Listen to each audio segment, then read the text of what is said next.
नमस्कार, मी प्रांजली. प्रांजल सायकोलॉजी या आपल्या चॅनलवर आपले खूप खूप स्वागत आहे. मी एक professional psychological counsellor, life coach तथा न्यूट्रिशनिस्ट. आपण याआधी एका व्हिडिओमध्ये बघितलं की आईने मुलींना कुठल्या गोष्टी सांगायला हव्यात. त्यातीलच उर्वरित काही गोष्टी आपण या व्हिडिओमध्ये कव्हर करणार आहोत. हो, त्या व्हिडिओला तुम्ही भरभरून प्रतिसाद दिला त्याबद्दल मी आपणा सर्वांची खूप खूप आभारी आहे. आणि मला कळलं की किती या समाजासाठी मुलींबाबत एक भीती आहे की आपल्या मुलीला कसं आपण सुरक्षित ठेवावं, आणि त्यासाठी मी हा दुसरा व्हिडिओ आपल्या समोर घेऊन आलेली आहे. बरेचदा आपण म्हणतो की मुलगी ही का काचासारखी असते, पण आपण आपल्या आधीच्या व्हिडिओमध्ये बघितली आहे की तिला कणखर कसा बनवायचा आहे. तुम्ही जर तो व्हिडिओ बघितला नसेल तर मी त्या व्हिडिओची लिंक आपल्या सबस्क्रिप्शन बॉक्समध्ये देणार आहे. तो व्हिडिओ नक्की बघा, त्यामुळे आपल्याला एक लिंक लागायला मदत होईल. तर जशी आपण त्यामध्येही बोललो होतो की मुलगा हा भाग्याने होतो, पण मुलगी ही सौभाग्याने होते. आणि या सौभाग्याने झालेल्या मुलीला काहीतरी आपल्याला सांगायचं आहे, आणि ते फक्त आई सांगू शकते. कारण आई जेवढं मुलीला चांगल्या प्रकारे सांगू शकतं ना, तेवढं कुणीही सांगू शकणार नाही. तेव्हा आईने आपल्या मुलीची मैत्रीण होणं फार गरजेचं आहे. तर आपण आणखी काय गोष्टी आपल्या मुलीसोबत बोलायला हव्या याबद्दल आपण आज बघणार आहोत. आपली मुलगी वयात येते. आधी काय होतं ना की अगदी म्हणजे ज्या वेळेस मुलगी 10th वगैरे जायची त्यावेळेस आई वडिलांना तिची काळजी वाटायची. पण आज परिस्थिती बदलली आहे. आपण आजूबाजूला बघतोय की अगदी 3 वर्षाच्या 5 वर्षाच्या मुलींवर अतिप्रसंग होतोय. ऐकून वाचून वाईट वाटतं की का एवढी लोक बदलली आहे, का लोकांची मानसिक स्थिती इतकी विकृत झालेली आहे. म्हणून आपण आपल्या मुलीशी बोलणं, तिची एक चांगली सखी बनणं फार गरजेचं आहे. आपल्या मुलीला कॉन्फिडंट बनवा. तिला एवढं कॉन्फिडंट बनवा की समोरच्याने नाही म्हणता आलं पाहिजे तिला. समोरच्याने एखादी गोष्ट तिच्यासोबत करण्याचा प्रयत्न केला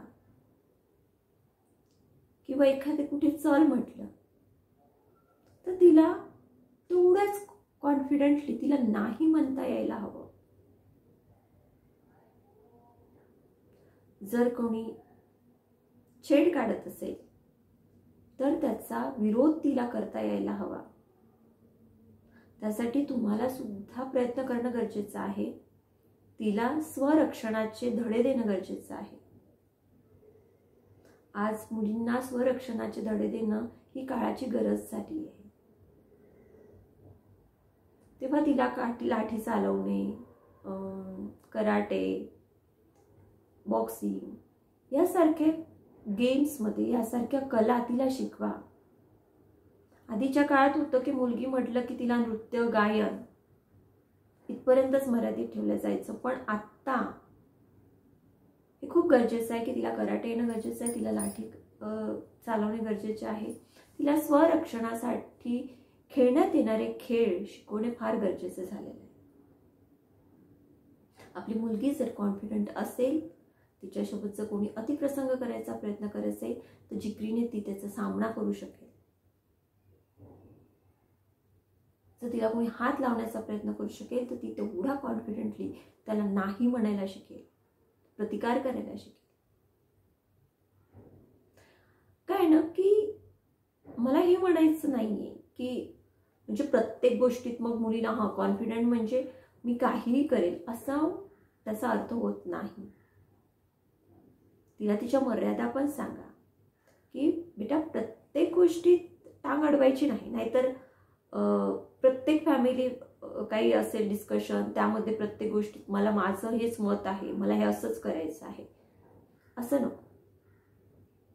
कुठे तिला स्टँड घ्यायला हवा, कुठे तिला नम्र व्हायला हवं, हे शिकवणं एका आईची गरज आहे, एका आईचं कर्तव्य आहे. मी का आईवरच फोकस करते किंवा का आईवरच एक जोर देतीये, कारण हे फक्त आणि फक्त आई करू शकते, बाकीच्या लोकांचं नाही. आणि बाकीचे लोक इतक्या तळमळतेनं ते करूही शकत नाही. तेव्हा ज्या सोबत आपण तिला एक कॉन्फिडंट, एक स्टँड घेणारी मुलगी तयार करतोय, त्यावेळेस तिला हेही शिकवा की संयम ठेव, सगळ्याशी नम्र वाग आणि संयम ठेव.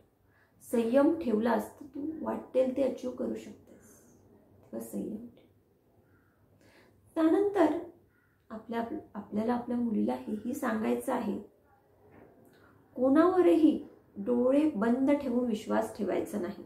हे आपल्या मुलीलाच नाही, हे आपल्या सगळ्यांना लागू आहे की कुणावरच डोळे बंद ठेवून विश्वास ठेवायचा नाही. तसंच आपली मुलगी जेव्हा ती टीन एज मध्ये येते तेव्हा तर काय विचारूच नका. त्यांना बॉयफ्रेंड, फ्रेंड्स हे खूप जवळचे वाटतात आणि ते पटकन त्यांच्यावर विश्वास ठेवतात. काही कुठेतरी कॉलेजला गेली, रस्त्यात कोणीतरी बसमध्ये किंवा ट्रॅव्हलिंगमध्ये ओळख झाली आणि मग ती त्या मैत्रिणीवर फार विश्वास ठेवणार.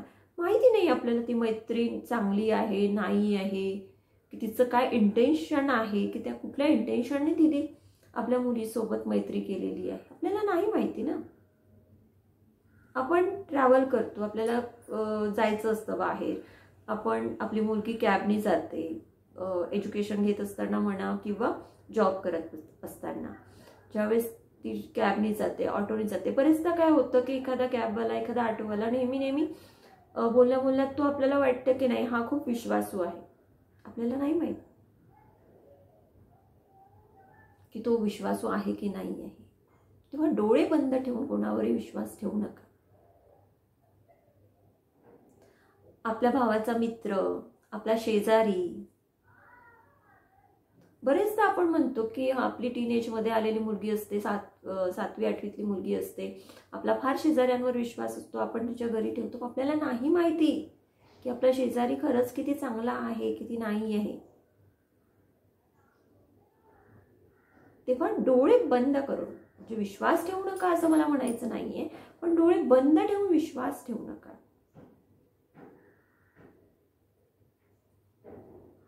त्यानंतर बरेचदा मोठा भाऊ असतो, भावांचे मित्र येतात, ते मित्र कसे आहेत, त्यांचं इंटेन्शन कसं आहे हे जरा तपासून बघा आणि तरच आपल्या मुलीला त्यांच्याशी बोलायला किंवा तिला सांगा की बेटा इथपर्यंतच बाउंड्री आहे आपली, त्याच्याबद्दल पेक्षा जायचं नाही. कारण आजकाल मुलं कसे आहेत, काय काय घडतायत, तिला घडलेल्या उदाहरणांची, घडलेल्या प्रकरणांची जाणीव करून द्या, म्हणजे तिलाही तिचं कळेल. देन आपल्याला जी आपली मुलगी आहे ती म्हणत असेल की आई मी चांगली आहे, बरेचदा आपलं होतं असं, आपण चांगलं होणं, आपण कुणाच्या ह्याच्यात राहत नाही ना, मग लोक काय करतील आपल्याला. तो जमाना गेलाय. आपण जंगलात गेलो आणि आपण म्हटलं मी थोडी वाघाला काय करते, मी वाघाला मारलं नाही तर वाघ थोडी मला मारणार, असं होतं का. तुम्ही वाघाला मारलं नाही म्हणून वाघ तुम्हाला मारत नाही का, मारतो ना. तसंच आहे, या समाजात चांगली लोक आहेत, खूप चांगली लोक आहेत, त्याचप्रमाणे वाईट लोकही आहेत. तर आपल्याला या वाईट लोकांपासून आपल्या मुलीचं रक्षण करायचं. आपल्याला रक्षण करायचं नाही, आपल्याला तिचं स्वतःचं रक्षण करण्यासाठी तयार करायचं आहे. त्यानंतर आपल्या मुलांना, आपल्या मुलीला सांगा की आमचं तुझ्यावर भरभरून प्रेम आहे, खूप प्रेम करतो आम्ही, तुमच्यासाठी खूप महत्त्वाची आहे, खूप इम्पॉर्टंट आहे आमच्यासाठी. श्वास आहे तो आमचा. आणि तुला कधीही काही वाटलं, कधी उदास वाटलं, काही फ्रेंड्ससोबत प्रॉब्लेम झाले, काही बाहेर काही प्रॉब्लेम झाला, तर माझ्यासोबत येऊन बिनधास्त शेअर कर. आपण नक्की त्याच्यावर काहीतरी मार्ग काढू शकतो. कारण होतं काय ना, बरेचदा आई वडिलांच्या भीतीने मुलं घरी सांगत नाही. आपण आज म्हणजे बघतोय की न्यूजपेपरमध्ये बघतोय, TV चॅनल्सवर बघतोय की स्कूलमध्ये लैंगिक अत्याचार होत आहे. ते स्कूलमधल्याकडूनच होत आहेत, कधी टीचर्सकडून होत आहेत, कधी पिऊनकडून होत आहेत, कधी प्रिन्सिपल्सकडून होत आहे. आणि त्यावेळी मुलं घरी बोलत नाही. तेव्हा त्यांना तो विश्वास द्या की तुला काही झालं बाळा, तू माझ्याशी शेअर कर. आपण त्यातून मार्ग काढू शकू. कारण कुणी जरी तुला साथ दिली नाही तरी तुझी आई तुझ्या सोबत कायम आहे आणि ती तुला साथ देते. त्यावेळेस जर त्यांच्यासोबत काही बाहेर अनुचित घडत असेल तर ते तुम्हाला पटकन येऊन सांगेल आणि तुम्हाला ती परिस्थिती हाताळता येईल.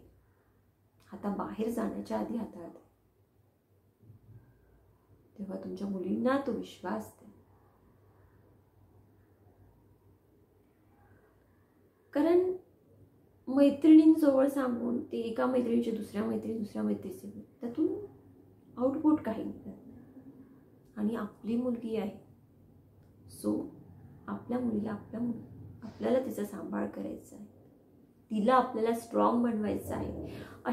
असे जर काही प्रसंग घडत आहेत की कुठं आपला छेडखानी होती, आपले लैंगिक अत्याचार होत आहे, तेव्हा काय करायला हवं, कसा त्याचा प्रतिकार करायला हवा, हे तिला सांगा, हे तिला समजावून द्या. मुली वयात आल्यावर त्यांच्यामध्ये काही हार्मोनल चेंजेस होतात. त्या हार्मोनल चेंजेस बद्दल त्यांच्याशी ओपनली बोला. कारण होतं काय की सेक्स, हार्मोन्स, टीनेज या गोष्टी जेव्हा येतात त्यांच्यामध्ये खूप क्युरियोसिटी असते. त्यात आपलं इंटरनेट, मोबाईल, वेब सिरीज, इथे सगळी माहिती ऑन क्लिक अवेलेबल आहे. पण ती माहिती चुकीच्या पद्धतीने त्यांच्यापर्यंत पोहोचते आणि त्याच्यामुळे कधी कधी आपल्या मुलीचा घात होण्याची शक्यता असते. तेव्हा आपण स्वतः आपल्या मुलीशी जर या विषयावर बोललो तर ते जास्त बेस्ट असतं. तेव्हा आपल्यालाच आपल्या मुलीची काळजी घ्यायची आहे. आपल्यालाच तिला या जगाशी समायोजित होण्यासाठी कणखरपणे, ताठमानेने जगण्यासाठी मदत करायची आहे. आणि ते फक्त आणि फक्त एक आई करू शकते. तेव्हा तुम्ही तुमच्या मुलींसोबत या गोष्टी नक्की शेअर करा, नक्की बोला. त्याचा तुम्हाला खूप फायदा होईल, तुम्हाला, तुमच्या मुलींना. आपली डिमांड होती की मुलांवर सुद्धा असे काही व्हिडिओज तुम्हाला हवे आहेत की टीनेज मुलांसोबत आपण काय बोलायचं आहे. कारण त्यांच्या मनात सुद्धा खूप प्रकारचे संभ्रम आहे. तर तो व्हिडिओ घेऊन मी लगेच येते आहे. आणि माझ्या प्रांजल सायकोलॉजी या यूट्यूब चॅनलला जर तुम्ही सबस्क्राईब केलं नसेल तर चॅनलला सबस्क्राईब करा. व्हिडिओ आवडला असेल, इन्फॉर्मेटिव्ह वाटला असेल तर लाईक करा आणि कमेंट करा. धन्यवाद.